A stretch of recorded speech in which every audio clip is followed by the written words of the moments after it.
বিপ্লবী পরিষদকে ধন্যবাদ জানাই যে তারা দেরিতে হলেও আমাদের আহত ভাইদের এখানে নিয়ে আসছে। এই হচ্ছে অবস্থা।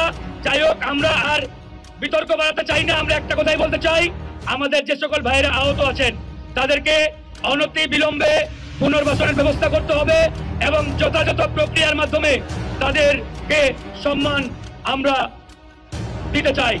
সেই বিষয়টি আমরা পরিষ্কারভাবে স্পষ্ট করে জানিয়ে দিচ্ছি। ভালো থাকবেন, আল্লাহ হাফেজ।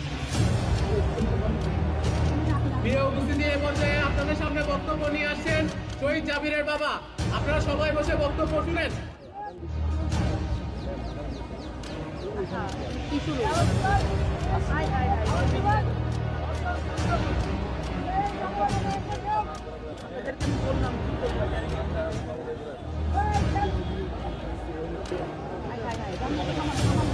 আমরা সবাইকে বিশৃঙ্খলা না করার জন্য অনুরোধ করছি। আমরা সবাইকে বিশৃঙ্খলা পরিহার করার জন্য অনুরোধ করছি। আমরা শান্তশিষ্টভাবে প্রোগ্রাম সমাপ্ত করতে চাই। জাতীয় বিপ্লবী পরিষদ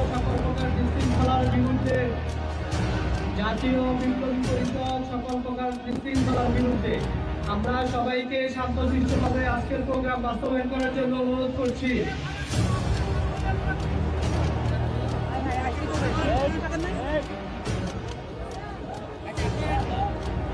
এখানে যারা বিশৃঙ্খলা সৃষ্টি করছেন, আপনারা কিন্তু এই শহীদ পরিবারের সাথে, আপনারা এই আহত নিহতের পরিবারের সাথে আপনারা বেইমানি করছেন।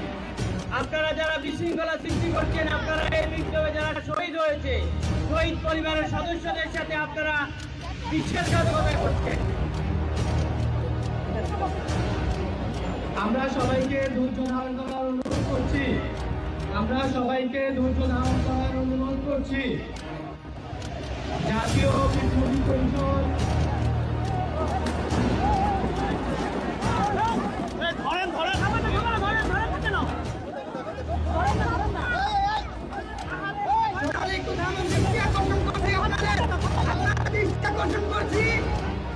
সকলকে দৃষ্টি আকর্ষণ করছি, থামুন থামুন।